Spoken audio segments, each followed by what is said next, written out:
Tuesday, 22nd of February 2022. Live from Television Centre in London, this is Good Morning Britain with Susanna Reid and Richard Madeley.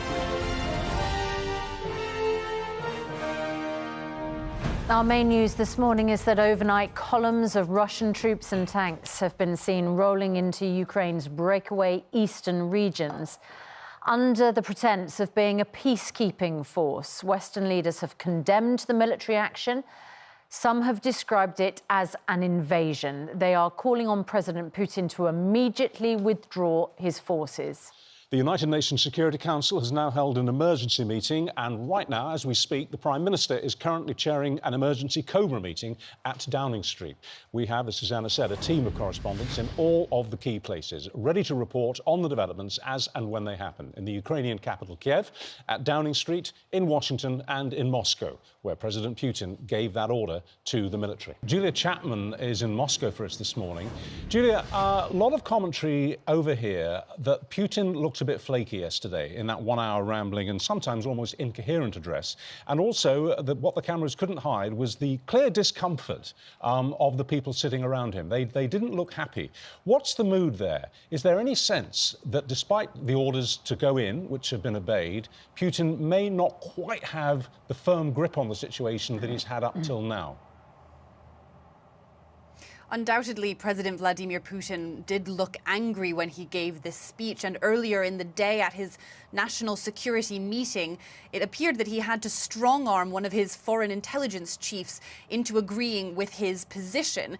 The clear extent of the public support for this move isn't yet known. Of course, many people do believe President Putin when he talks about the lack of legitimacy of the Ukrainian state, of the Ukrainian authorities.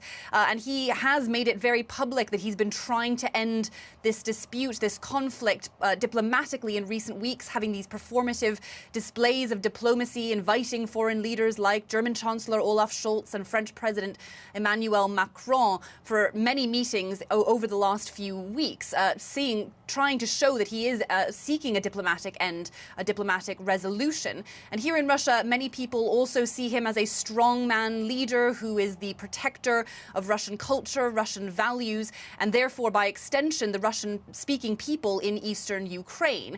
But of course, we will see what the extent of the sanctions are that are issued against Russia, what impact that will have on the economy. Of course, the government has taken great lengths to sanctions-proof the economy since 2014 after the annexation of Crimea, partly involving the relationship growing between Russia and China on that matter. But undoubtedly, this so far does seem to be a relatively limited takeover of eastern Ukraine. If there were to be broader fighting between the Ukrainian military and the Russian military, then that may have less wide support. You were saying earlier, and this is such an interesting point, that here in the West we have a free media and we can discuss these things, and we can see Putin's policies for what they are.